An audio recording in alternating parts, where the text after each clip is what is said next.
Oh, my What was precious. My precious. I'm sorry. I can't do that for you. What is that? Is that music? know. You might want to Whatever double you tap. left it on. Double tap on that quickly. I don't know what that was, but this is my precious. Well, you had left it doing something. So that's not my fault. Here is the HomePod. Yeah, that was a 666 making a showing, Rick. That's what it sounded like. That is pretty cool. So let's see if we tap on the top. What? I don't know. You were the last one playing music, not me. I certainly wasn't listening to that, but Now I have Terry Fox says now I have sound like an alien invasion. Should we listen for a while to see what it is, or just assume it's freaky? All right. Well, we have. Let's do some roll call. We do not have Rose or Kevin in the house today, so Sandy's in charge of the girls and Brett is in charge of the boys. We have with awesome power comes awesome responsibility. That's right. Gentlemen. Wait, Sandy says audio is awful right now. Maybe it's because I was rubbing that thing in front of the microphone. Yeah. Or is she being doubled? For Sandy. Anyone hearing double voices? If you're hearing it twice, you need to choose which audio you want to listen to, whether you want to listen to the video or just the audio. So you sort of want to pick one or the other. But it is time for roll call. Donald Burr is in the house. He has been absent for literally years, and he's back. And we have Brett, and that's TJ in orange. And we got to figure out what orange means. I think orange means you went in the room, but you're not actually there right now, like you've been idle for a long time. But do/table flip is actually TJ. We got Dopey One, and I'm not sure who that is. And we've got Mike McPeak, who is in orange as well. Nuclear John. We got Kaylee, Kaylee from Japan, Richard from Alaska, Rick C, Sandy, Skamar, and I'm not sure who Skamar is, but they're also orange. Terry Vogue. So we're covering all kinds of continents here. We're getting comments that the Discord audio is not good. Okay. I'm not sure why. I'll tell you what I'm going to do. Is it both of us or just one of us? Just you. It's just bad me. For you. It's good for me, apparently, according to Rick and a couple others. Really bad for Allison. Okay, I'm going to quit Discord and come back. Bart and I had that problem, and we quit the Discord and came back. So I will be back in just a second. Yeah, okay. I'm still there to you. Yeah, I can hear Allison, but you all can't hear her probably because I'm hearing no, you. They can hear me if I'm in the if they're watching. If they're in the chat, yeah. Yeah. Okay. So now I'm going to go back to there, and I'm going to go back in the live show. Rick, okay, Rick I'm back. That's better. Oh, already. Yeah, that's the good thing about the chat room. It's instant feedback. Yeah. On audio. Oh, yellow, orange. Somebody's idle. Oh, okay. Green is online. Yellow is idle. Red is do not disturb. Purple is streaming. Gray is offline. Okay. All right. Thank you, Nuclear John. Very good. So they call that yellow, huh? That looks like orange. It's orangish yellow. It's kind of a mix. Mustard. What changed? Oh, what changed is I quit Discord and went back in, Rick. That's how I fixed it. Which is very interesting. Because Bart and I had that problem when we both quit. Okay. Oh, Richard's over there telling people NosillaCast chat room has moved to Discord. Thank you. I don't see anyone in the other chat room. But Richard went in and posted that so people would see it. No, oh, okay. I also have it in the heading, but thank you. That's very nice. Okay. It is probably time to get started because we have a lot to do. Who's in charge? Brett, you're going to have to remind me to do chapter marks. Oh, awesome. Good luck. Okay, we need to arm that track. And we're ready to go. Here we go. Muting Steve. Muting. Nope. That's out of the wrong speakers. I wish Hindenburg had an option to just come out of wherever I said, wherever I'm listening. I have to always tell it. Okay. Try that one more time. Here we go. Hi, this is Allison Sheridan of the NosillaCast podcast, hosted at podfeet.com, a technology geek podcast with an ever so slight Apple bias. Today is Sunday, February 11th, 2018, and this is show number 666. All right, that kind of gives me the heebie-jeebies just to say that number. And, I really wanted to skip over 666 and jump right onto 667, but Steve wouldn't let me because he thinks it's funny. Now, I don't know what the big deal is. Last week, I mistakenly said we were on episode 645 when we were really on 665, but only TJ even noticed it, or at least only TJ pointed it out. So evidently, my numbering is for my entertainment only anyway. Well, this week's Chit Chat Across the Pond was programming by Stealth installment 49B as promised. Last week, I derailed Bart so long going over the homework that we never got to the real meat of the episode, so we inserted an extra half episode in this week. In 49B, Bart finally has time to get into some revision about objects, dictionaries, and arrays and how to access the elements within them. And we've learned all of this in bits and pieces along the way, but it was really great to get it all together in all one place. I actually think I understood most of that. Then we go off the rails again during a mid-episode challenge Bart gives me. It's a little rough right in the middle there, but maybe you'll do better on the challenge than I did. And then finally, we start looking at how we can improve our cellular automata using the improvements we've been learning in ES6. The homework looks really involved.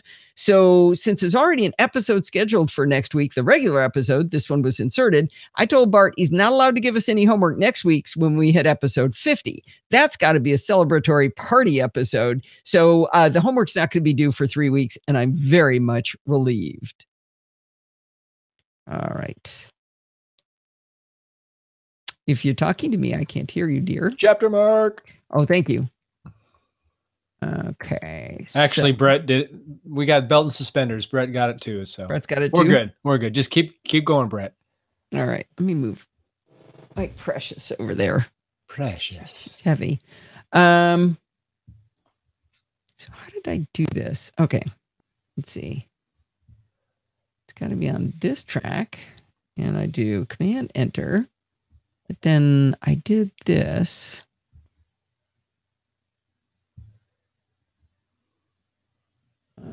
Do that, and then I can do this, copy link, and paste. There we go. All right. There's something I gotta, I'm gonna need,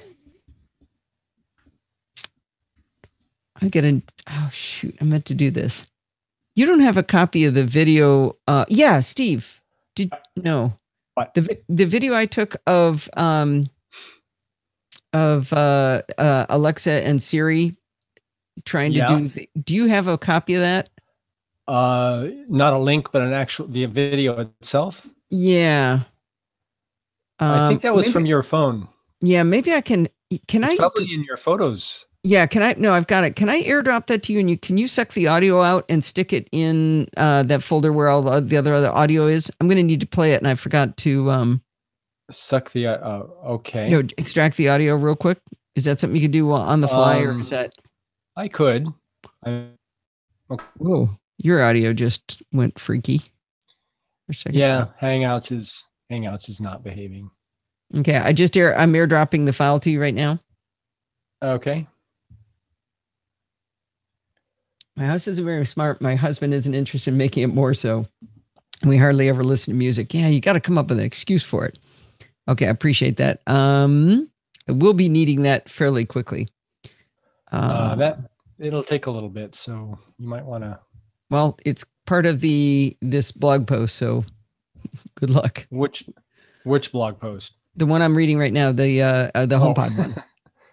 So it won't be right away. So good luck. Okay, muting. One more time.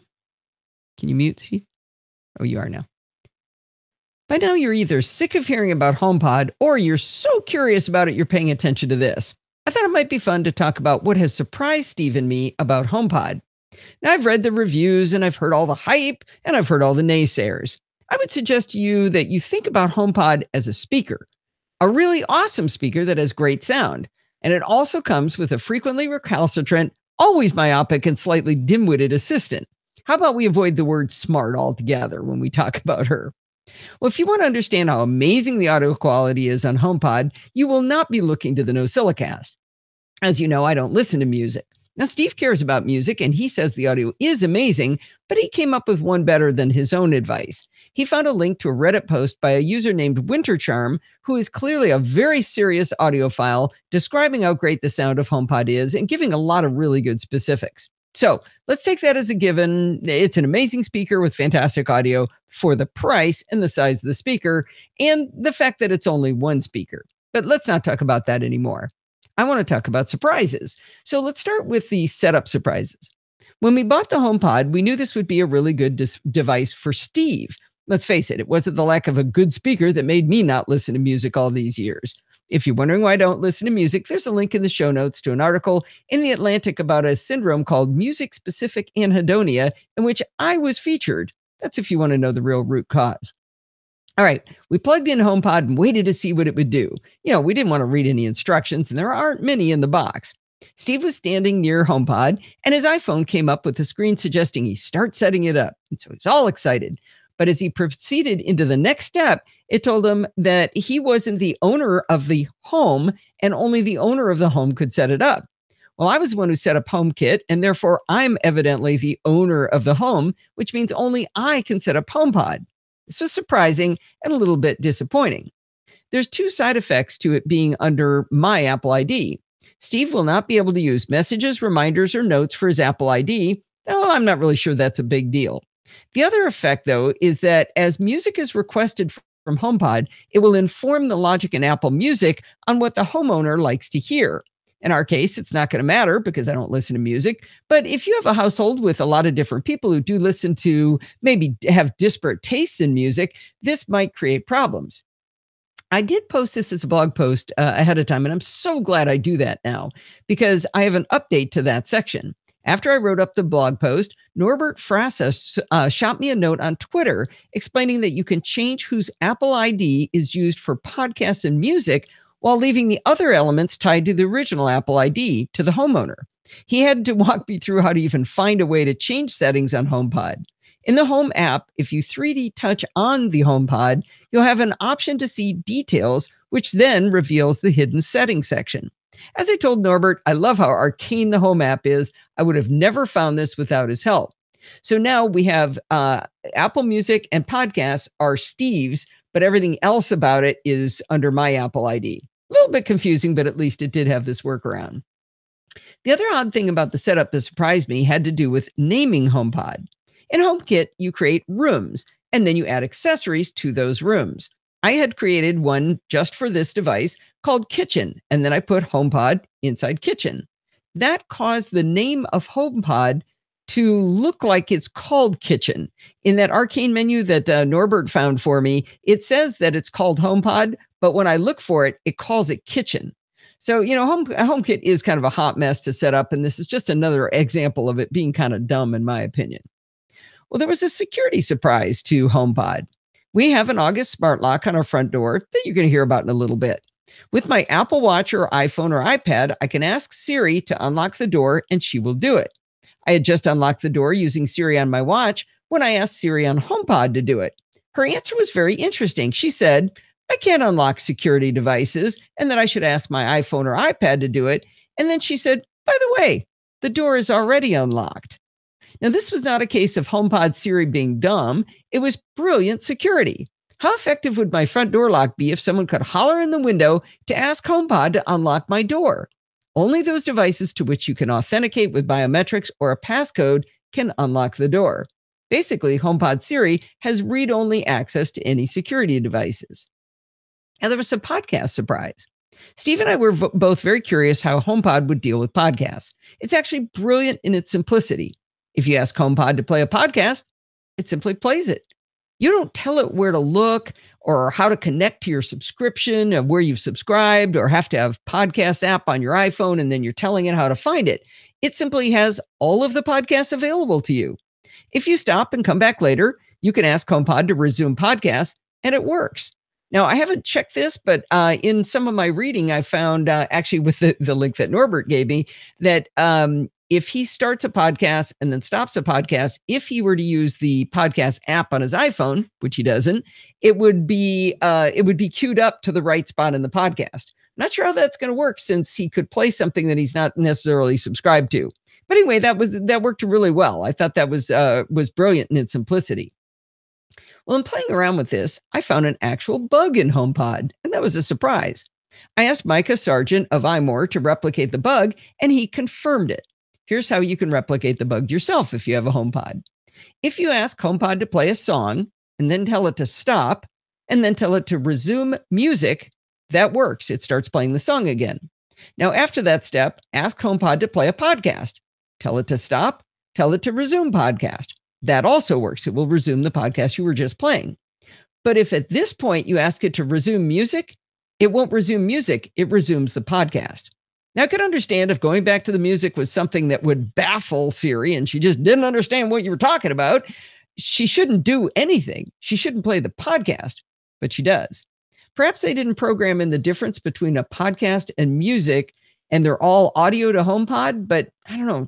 I'm not sure quite why that doesn't work. I reported that, by the way, to apple.com/feedback. Now, I didn't want to get into this whole which assistant is better thing, mostly because Siri would lose, but I did find one thing Siri is way better at than Alexa. For some reason, Alexa absolutely cannot find the NosillaCast podcast. With Alexa, if you want to play something, play a podcast, you say, play podcast X on TuneIn Radio. It works with lots of them. In fact, it works with Chit Chat Across the Pond, but it does not work with the NosillaCast. Quite a while ago, my friend Diane discovered this, and she made a hilarious video of her screaming at Alexa, trying to get her to play the NosillaCast. So I decided I would make a little video. I made a video of me asking an Amazon Echo to play the NosillaCast, and she fails miserably. And then I asked HomePod to play NosillaCast, and we got a different result. So I think this proves Siri is way smarter than Alexa. But let's have a quick listen and hear what happened when I asked these two different assistants the same thing. All right. You're up, Steve. Did you get it? Yes. And where do you want me to put it? On your desktop? you could do that if you want. Where would you like it? Or yeah, that's fine. Or you could put it in the CES interviews, whatever's easier. All right. I'll put it there. Okay. Sonos. Why are you saying Sonos for the win? You can only do Alexa with that. I think TJ's a little jealous of the propaganda. Oh, it looks like George from Tulsa has come in. Why would Amazon let Alexa play Apple propaganda? Nice. Okay, it's in there. Okay, thank you. Good job. All right. There we go. I'm getting quite a hiss when I talk. Do you guys hear that? Nope. Yeah, I'm sure it's on the recording. Wow, that's short. Okay, let's see how this is queued up. And when I ask these two different assistants the same thing. Alexa, play NosillaCast Apple Podcast. What do you want to hear? Alexa, play NosillaCast Apple Podcast on TuneIn Radio. I could not find a program named NosillaCast Apple. Hey Siri, play NosillaCast Apple Podcast. Okay, NosillaCast Apple Podcast now playing. Here it is, the NosillaCast Podcast, hosted at podfeed.com. A technology geek podcast with an ever so slight Apple bias. I think you should rename to NosillaCast. NosillaCast. NosillaCast. It's like Jello and NosillaCast. I like it. Okay. Still going here. Okay. To the podfeed.com. A technology geek podcast with an ever so slight Apple bias. All right. Well, that was a lot of fun, and I hope it made all of your devices start playing things. Well, while playing podcasts directly on a HomePod was cool, we were also quite pleased to see HomePod show up as an audio device in AirPlay on our phones. To be honest, we'll probably do that for podcast listening day to day, so we can leave the room and not be tied to HomePod to finish listening to a podcast.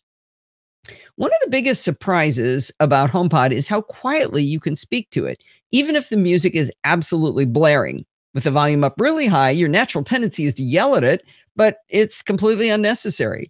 Now, speaking of loud volume, sometimes if you ask HomePod to set the volume at 100%, she'll say, "That's really loud. Are you sure you want to do that?"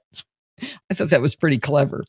Anyway, Steve wanted to add that HomePod produces very good bass and is surprisingly heavy for such a small device. He thinks it's because all that goodness and heavy magnets Apple packed into the HomePod are making it be so heavy. Well, I'm sure I'm going to have more observations in the next few weeks, but I thought it'd be fun to hear a few off the beaten path surprises we found about HomePod. Okay, you are not muted right there. Chapter mark. Thank you. Had you unmuted on purpose? To say that. Okay, good. Okay, we got to close that one. I got to find out what the next one is. Brett's got me covered. Brett's got you covered. Put up an Alexa test feed for Podfeed Podcast. Alexa needs a hearing aid. All right, and your iPhone start playing the NosillaCast. Yay! What's his name? Renee Ritchie says that the different devices actually talk to each other when they all come on at once. When you say, "Hey Siri," they all talk to each other. So if you lift your wrist and yet your phone hears it, your watch will win. But if you're saying to do something and HomePod is there, HomePod can start playing something and not your phone. It's kind of interesting that it seems to get all those different things, mixed up together. That's cool. Yeah. All right. I am going to say one thing. I'm going to do one little bit here. Oh, actually, I can do the chapter mark now before I forget.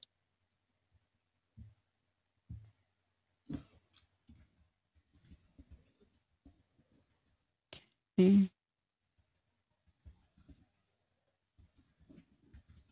Or radar. And I love that I can do the links in here too. It's so easy. Okay, here we go.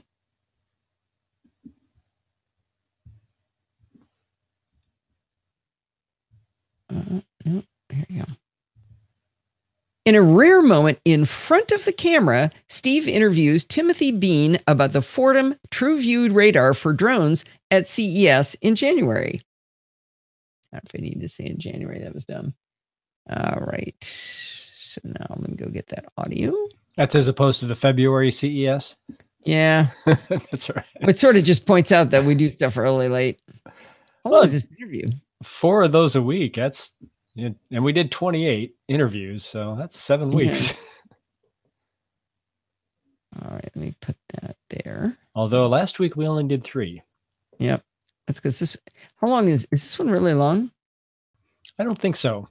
Okay, let me see how this audio, these breakpoints. All right. As we found about HomePod.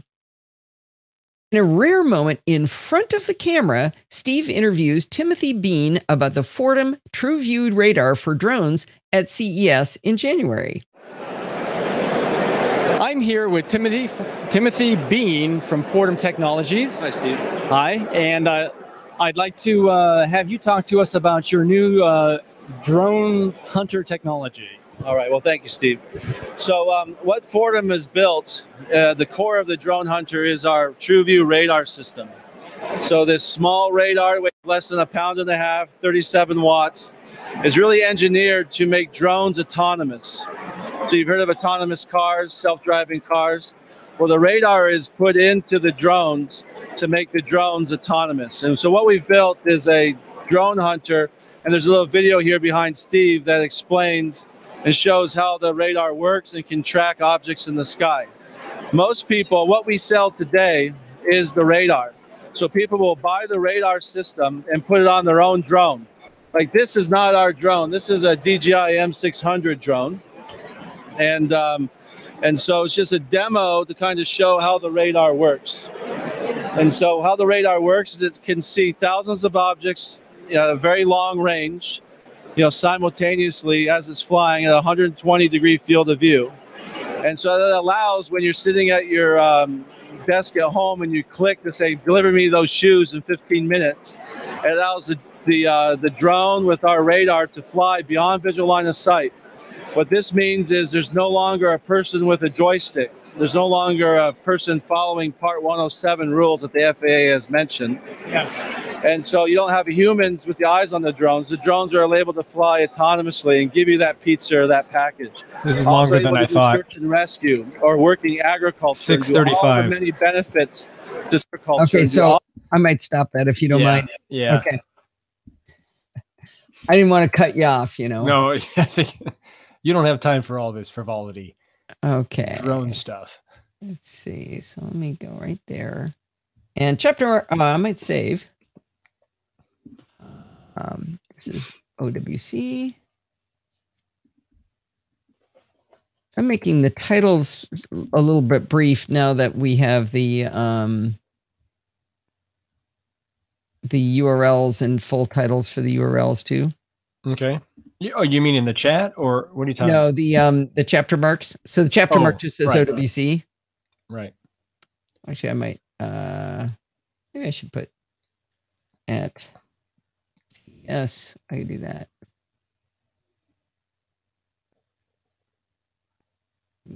Okay. It's kind of nice for me to be able to move around. All right, here you go. Muting. That was Tesla. Was it really? Yes, she's snoring. Yeah, but you're not muted. It's- Okay, I'm muting. Jeez. It's hard to get good help. Timothy, appreciate it. Well, I think Steve did a great job. You know, his great love is drones, so that was a great place for him to actually be doing it. Well, this next interview was a lot of fun. The CEO of OWC, I am starting to notice, you know what I'm getting? Remember that carrier wave I showed you that I was getting? I think I've got audio input. I think the way I'm routing the audio using loopback is doubling the audio, because you know I hit record but I started recording before you were done talking to the Fordham guy, and I can see that getting recorded onto that channel. Does that make any sense to you? Yeah, I don't quite understand your routing, but I can understand how it might be doubled. But there's a diagram. Very little delay apparently. Yeah, I'm not hearing an echo. I'm hearing it. Look, I'm going to drop it into the chat because we can do pictures now.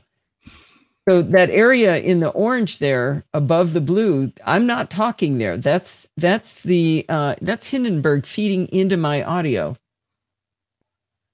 Okay. Where's it coming from? Itself. Hindenburg is hearing itself. Is it just something you're hearing, or is it going into the recording? Because I don't hear any. Yeah, okay. I think that might be it right there. That's got to be two problems. Okay, I'm going to just do that. I'm going to do that segment again because I didn't like the way it came out anyway. I appreciate it. Well, I think Steve did a really great job on that. Yeah, that did work. Okay. But no change I couldn't hear any difference. So yeah, maybe just it's what's going into Hindenburg. Hindenburg was getting itself. Oh. But I need it to not be quite that. Well, that's weird. Well, it's a sausage making episode now. I don't really want it to be that one. I want it to be like pass through, but yeah, pass through and HOA input are not the same thing. That's why. Okay, here we go. Now I know what's going on. Did it. Well, I think Steve did a great job. You know, when he gets to talk about something like drones and radar systems that go shoot down other drones, I mean, he's just pretty much in heaven. Well, this next interview was a lot of fun. Everybody's a big fan of the company OWC, or if you're not, you really should be. The CEO of OWC is a gentleman named Larry O'Connell, and he's super geeky and smart and really into their products. Now, even though I had a chance to interview him just in a moment of being obnoxious, I chose to interview Andrew Girth instead. Now, the reason that was so fun is that Larry was there and he could not resist helping in the interview. He kept correcting Andrew and he kept trying to get in front of the camera. At one point, Andrew was showing off a product, only had it upside down for the video, and Larry just runs in and grabs it and turns it right side up. So it was a lot of fun. And anyway, let's hear about what OWC had to show off at CES. I think I may have figured out, no, it's still got the carrier wave, though, on my own voice. There's still something funny going on, Steve. Something funny. I got to figure out what that is. All right. Let's hear how that sounds. CES. I'm with Andrew Girth, who I think goes by AJ from OWC. By Dopey One. Did anybody figure out who Dopey One is? Yes, I did. Who is it? Dopey One joined us for the first time in 2017. Ah, okay. Table flip is going to be Dopey 2 now. Nice. He joined us for one of the Apple events. It's Ryan Winkler. Huh. Well, cool. For one of the Apple events. Oh, okay. All right. Which one was it? I'm not sure which one it was. All right. I got to keep going. Got a lot to do. It's 5:30. Keep going. Muting. Well, I have to say, you guys have been rocking the Patreon support this week. Both Jonathan Weinman and Jack Carr went to podfeed.com/Patreon and signed up to pledge a small dollar amount to help support the shows here at Podfeed Productions. This generosity shows that they see value in the shows that we produce and they want to give value back for it. I can't thank you folks enough for your support. It means a great deal to me. And I need to go get the August lock link. Did not pull that one because I didn't have it up. Uh-oh. Oh, I knew this was going to be a problem. By the way, it's because of Kaylee that I found Donald Burr again, because Kaylee talked me into loading up Line when she was on the show. And, there's Dopey one more time. Dopey one more time. Anyway, Kaylee talked me into loading Line when she was on the show. And I had Line on and I saw Donald Burr online and I found him and I got to talk to him and he's back and it's very exciting for me. I'm very excited to have got my friend back. I hadn't talked to Donald in years. By the way, my audio sounds real weird to me right now. You saw him online? Hey, did you put a chapter mark in? I think Brett just reminded us you might need one, maybe. For what? Didn't you just finish and you're about to start something new? I did, but You already had one? No, I haven't yet. But I can't put the chapter mark in because I don't have the link in the show notes yet because I did it all out of order. Let's see. Wait, what is that? Oh, okay, there we go. August smart locks. There we go. Okay, paste there. Now I can go here. Now I can make the chapter mark. Uh-oh. What's going on? Okay, so now am I that whole long explanation was by way of explaining why Kaylee and Donald are talking to each other because they're both anime, Japanese kind of fun people. What is that a video of? I'm guessing a rim shot. Oh. Copy link, paste. Okay. Now I can talk about August Smart Lock. Okay, here we go. Not like the way that's defaulting so big. I talked to him about that. Okay, here we go. See how many of them I've forgotten. See, what did I just finish doing? Oh, a great deal to me. Did you put in your chapter mark? Did. Good. That's what I was doing all that time, basically. Muting. Okay, there we go.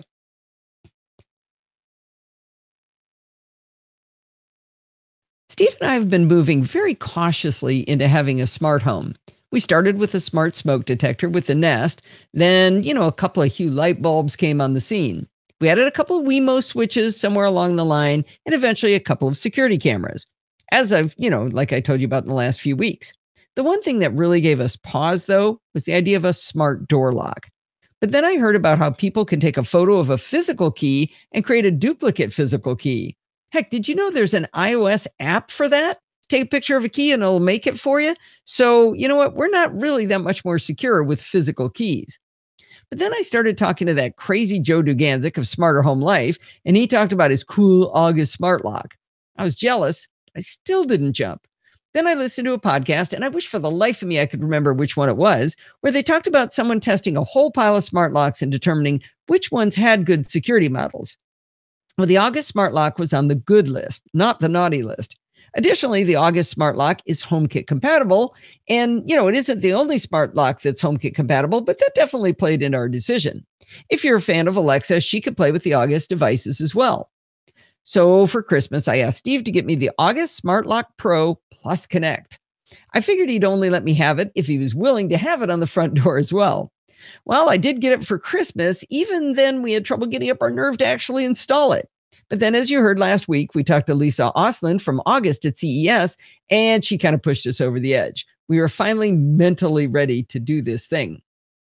Now, I do have an actual problem to be solved other than wanting to be one of the cool kids like Joe. Every afternoon, I drag poor Tessa out on a really long walk.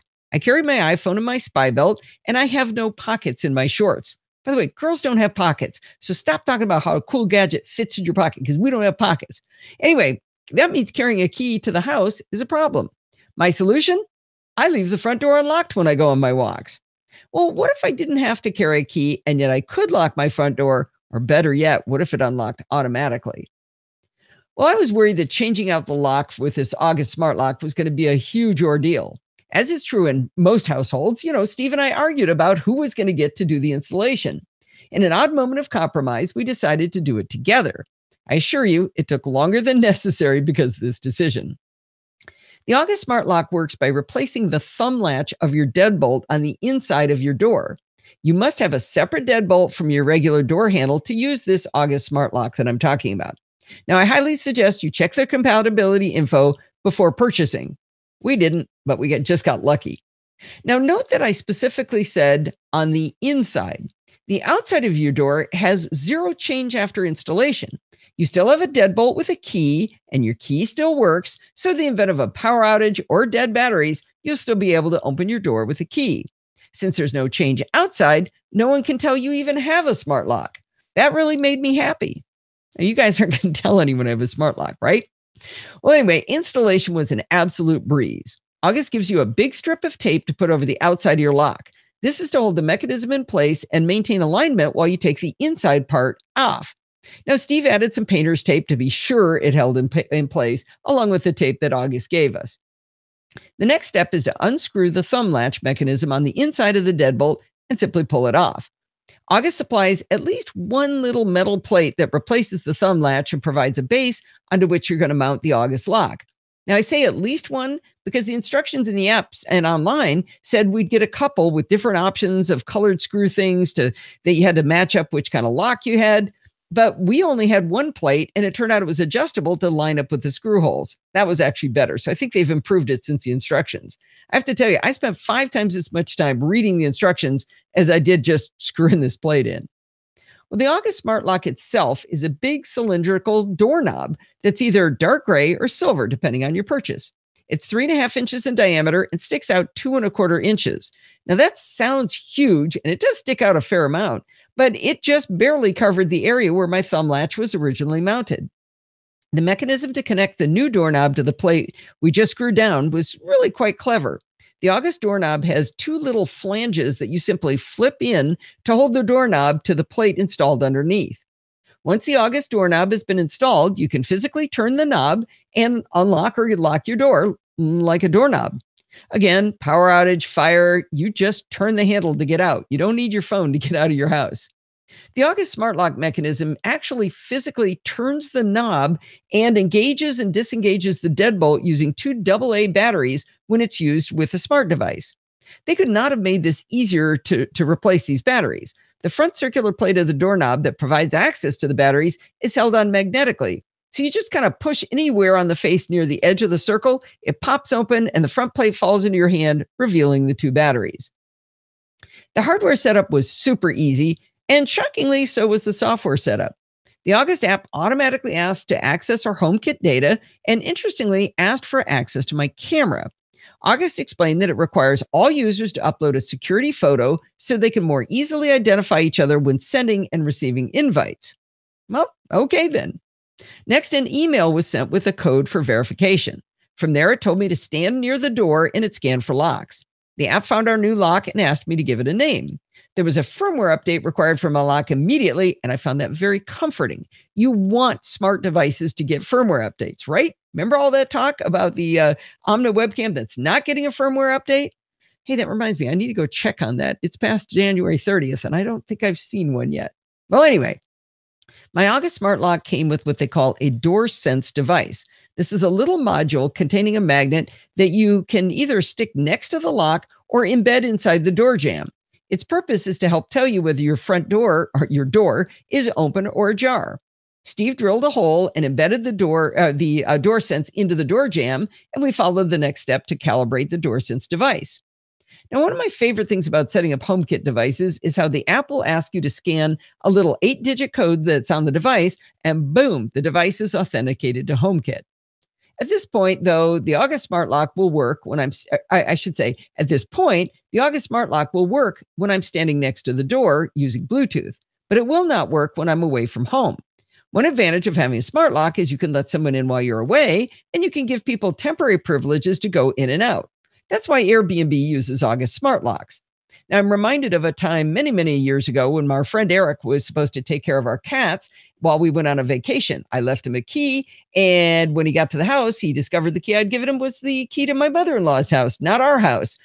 Well, luckily back then, people were less wary of bad guys, and he just called a locksmith, and locksmith unlocked the house for him without any identification. But anyway, I can imagine where now, if this were to happen again, I could open the lock from a distance if I had a way to get to it from the internet.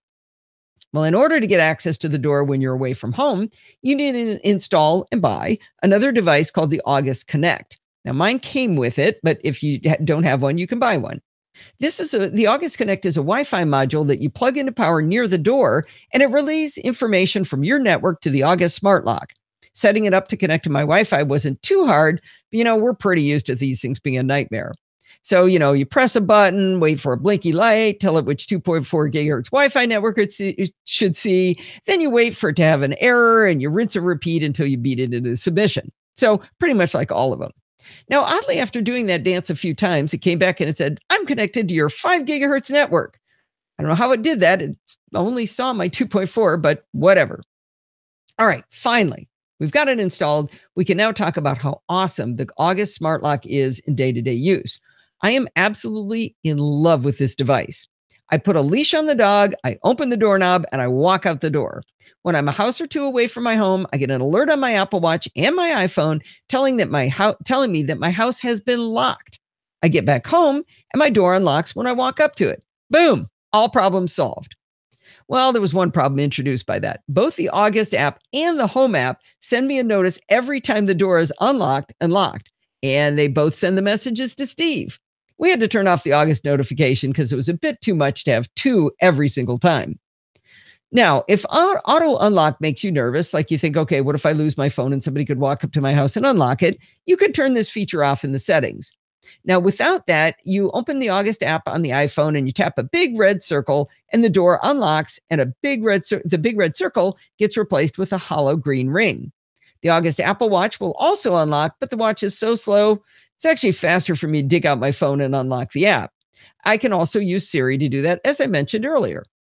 There's also a setting to decide whether or not you want the lock to make a noise when it unlocks and locks. You'd think that of all the notifications would be enough, but the sound of it unlocking is a real pretty little chime, and when I hear it, I know Steve has come home, and that makes me happy. We talked about the door sense Steve embedded in the door jamb. Remember, the red circle means the door's locked, the green hollow circle means it's unlocked. When you open the door, the circle turns kind of a yellow-orange and becomes more of a thick dashed line. And that's because of door sense. If you don't have door sense, you won't see that. If the deadbolt is thrown while the door is ajar, the thick dashed line is red again. I don't know if I'm going to end up using that. We don't leave our doors unlocked because we got cats and a dog. But if you do, maybe that would be useful for you. Now, there's a lot more options in the settings for the smart lock from August, but one in particular makes me a little nervous. Remember I said the door locks when I leave? That's because I've turned on the auto lock option. It's on a timer, and I have it set for 2 minutes. Now, this is great for my walks, but I can imagine scenarios where this could be a problem. Let's say I go out the front door just to take in the trash cans. I wouldn't bring my phone with me for that, but what if my neighbor stops by to chat while I'm out there? I'll be locked out of my house. You know it's going to happen. It's just a matter of time, right? Well, anyway, if you've been thinking about getting a HomeKit or Alexa-capable smart lock, I think the August Smart Lock Pro Plus Connect for $249 on Amazon Prime is a great device. Go ahead. It's not scary at all. That was long. Yep.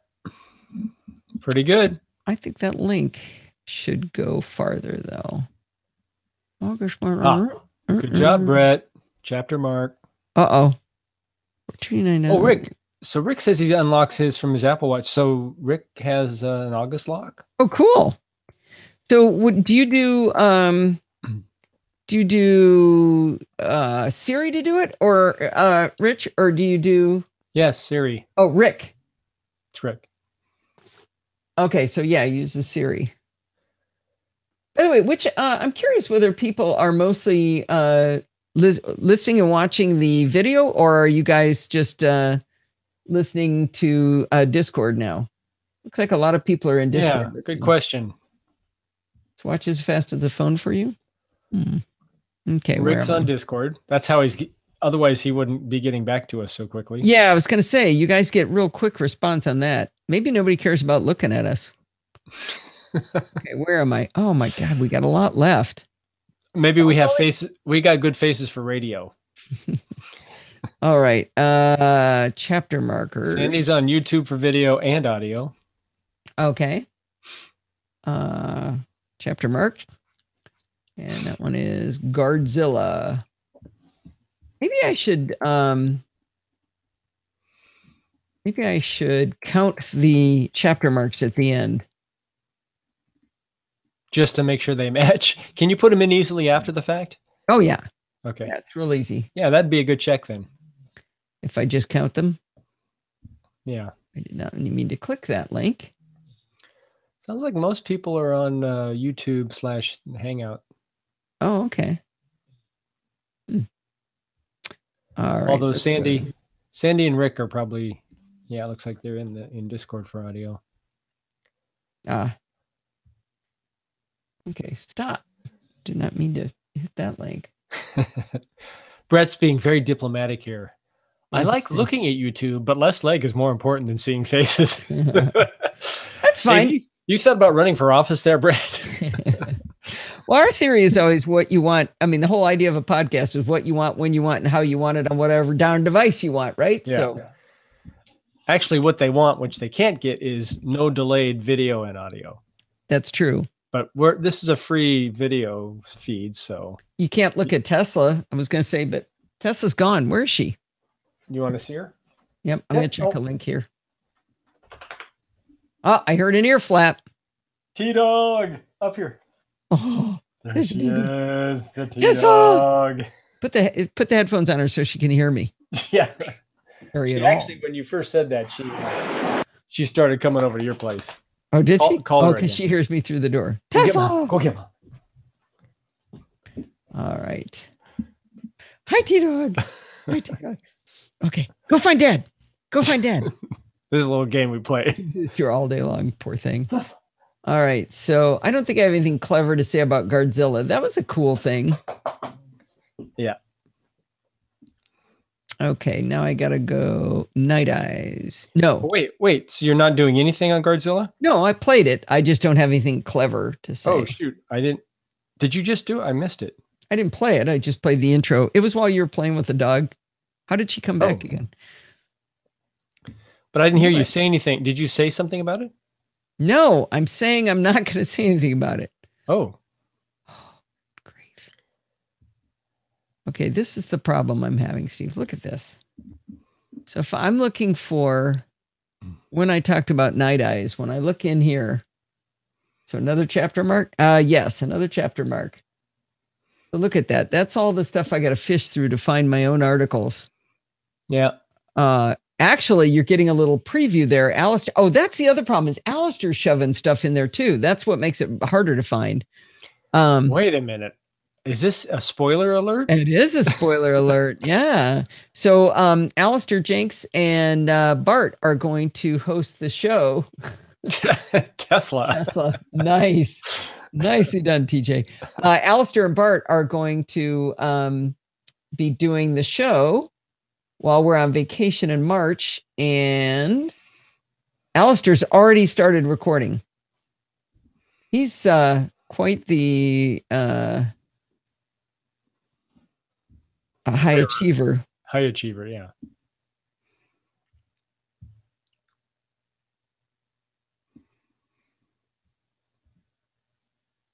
I'm gonna do. So for those that want to know the dates, that would be March 10th and 17th. No, 11th and 18th. I don't know. Well, I'm looking at. Well, I don't know. yeah, 11th and 18th. Mark your calendars. Why? Oh, actually, we need to. Because there will be no live show, right? Make a note on that. Yes, make a note on that. Make a note on what? Then I need to change the calendar. Which calendar? What are you talking about? The NosillaCast live calendar. Ah. Okay. All right.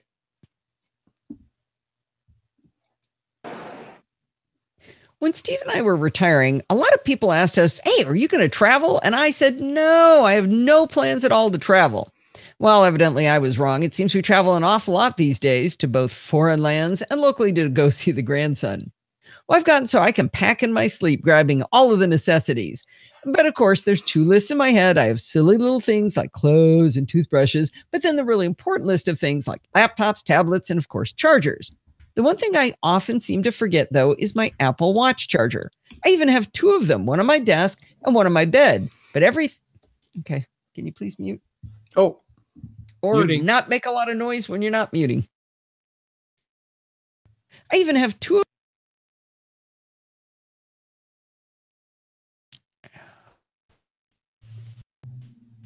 Okay, where's this? The one thing. Damn it, come on.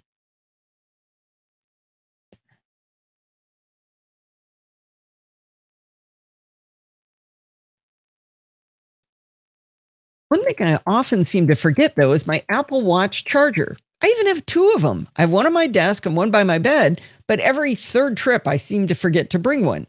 My theory on why I forget the Apple Watch chargers is because the little charger pucks are threaded into a stand, so they're not easy to make easily portable. Now, in a pinch, you can usually drum up a lightning cable and a USB charger to charge your phone, but there is no way to piece together a charger for the Apple Watch. A lot of people carry small power banks with them, which are great for charging phones. But what if you had a charger bank with an Apple Watch charger puck built right into it? Well, the fine folks over at Belkin have made just a thing, and their elegant name for it is the Valet Charger, trademark, Power Pack 6700 milliamp hour for Apple Watch plus iPhone. I tell you what, we're going to shorten that to Valet Power Pack. The Valet Power Pack is around 5 inches long, 1.7 inches wide, and it's a little less than 1 inch thick. It's black at one end where the white Apple Watch charger puck is built in, and the rest of it is brushed aluminum. The sides are nicely rounded, so it feels really nice in the hand. On the back end, there's a single USB-A port for charging the phone and a micro USB port for charging the built-in battery. Then there's a little button that, when pushed, shows up to 4 green LEDs to indicate the battery charge you have available. With that little button, I should say, has another important use. When you lay your watch on the charger puck, you have to push the button to start it charging. Belkin explained to me that if they didn't activate it with a button, you'd basically be sending juice to the puck all the time and just simply drain the battery. Of course, to charge your phone via the USB-A port, you don't need to push that button. Now, Belkin's website says the Valet Power Pack will charge the watch 8 times, but the packaging on the box says 16 times. I'm not really sure why the two answers conflict, but all Apple Watch batteries are not the same, so it's kind of hard to tell what it would be anyway. The Series 3 has bigger batteries than the Series 1, which was bigger than the Series 0, And the 42 millimeter has a bigger battery than the 38 millimeter watch. I checked my model, the 38 millimeter Series 2, and iFixit says it's a 273 milliamp hour battery. So 6,700 divided by 273 would be 25 times a guy can charge it. So in other words, it's going to last you a really long time. Now, the total power of the Valet Power Pack is 2 amps, which they describe as 1 amp to optimally charge the Apple Watch and 1 amp to charge your iPhone. I wondered if it meant you could get 2 amps right out of the USB-A port and charge a smaller iPad. I gave it a shot and plugged in my 9.7-inch iPad Pro that's supposed to require 2.1 amps, and while it made the happy charging sound and the icon came on, the iPad continued to drain while plugged into the Valet Power Pack. So in other words, no, you can't charge your iPad with this. Then typo. Then it should say the, and that's why I stumbled over that word, the. All right, make sure I send before I go. Okay. Then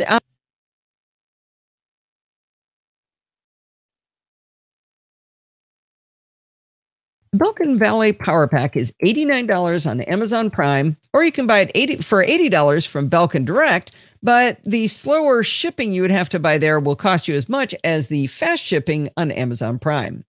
I was so delighted with the Belkin Valet Power Pack that I bought Steve and Lindsay, each one of them, for their Apple Watches for Christmas. If you're looking for the most compact and convenient way to charge an Apple Watch with an option to charge another USB device, I can highly recommend the Belkin Valet Charger TM Power Pack 6700 milliamp hour for Apple Watch plus iPhone. All right. I thought people might want to look at that. Uh-oh. Ooh, Paris. Let's see.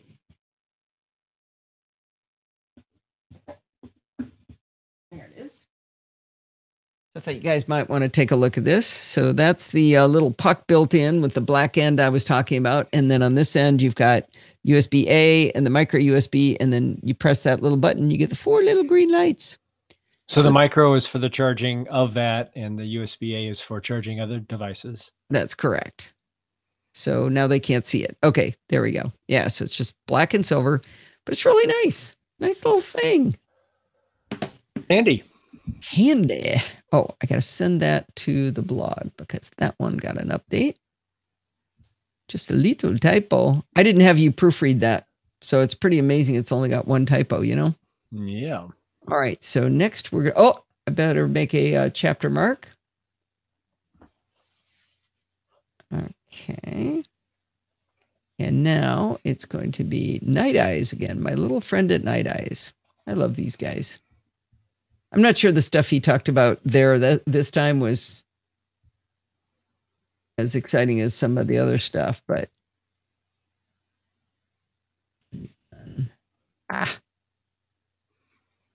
no, stop opening that. I keep opening links instead of getting a right click on them.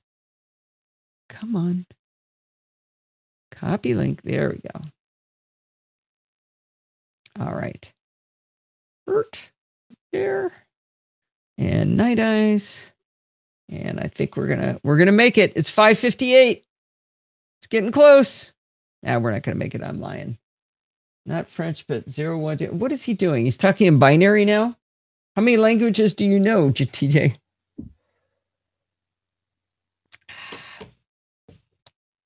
Now, Brett, I thought you take the train everywhere. How did you get to Paris on a train? iPhone. Some companies I just like to visit every time because I just want to come over and tell them what a fangirl I am of their products. And Night Eyes is one of those companies. Okay. I love Night Eyes. That's not too bad. I thought the show was going to be excessively long, but it's not. It is 48 minutes. That's just about swell. All right, Steve, I'm going to take us out. Well, that's going to wind us up for this week. Do not forget to send in your dumb questions, comments, and suggestions by emailing me at allison@podfeet.com. And you can follow me on Twitter at podfeet. Remember, everything good starts with podfeet.com. Let's say it all together. We have podfeet.com/Patreon to help the show, podfeet.com/Facebook, podfeet.com/Google+ to join the two communities.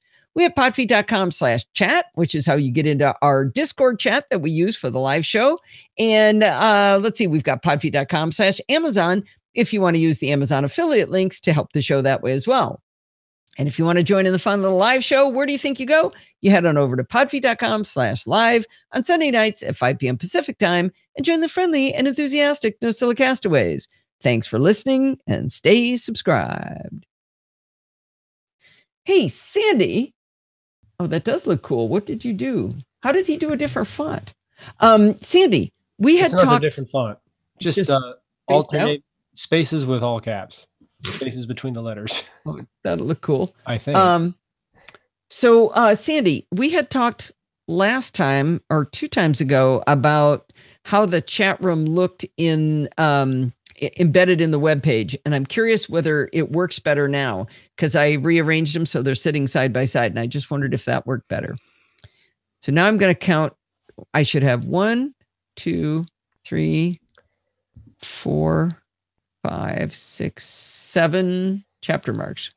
1, 2, 3, 4, 5, 6, 7. Yay! It's a miracle. 7 for 7. Yeah, so reminding me to count at the end would be good as well. All right. NosillaCast outro. I just hope the flooding is calming down there in Paris. Oh, yeah. It hasn't hurt the bread, has it? Our friend Dean is most excited about the bread. We're going with Dean and Suzanne, and he's very excited about the bread.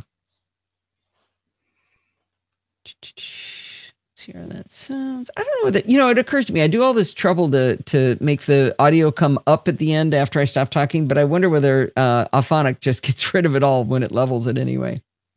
For listening, and stay subscribed. All right. I think we are topped and tailed. What kind of bread do you think they serve in France? Croissants! I'm thinking French bread. You think? Maybe. All right. That's very interesting. Hi, this is Allison Sheridan of the NosillaCast podcast, hosted at podfeet.com, a technology geek podcast with an ever so slight Apple. I can't believe you guys didn't notice that. That audio is definitely doubled. I wonder, if that's stereo and I can split it out. I wonder when I noticed it. Maybe I'll save before I mess with this.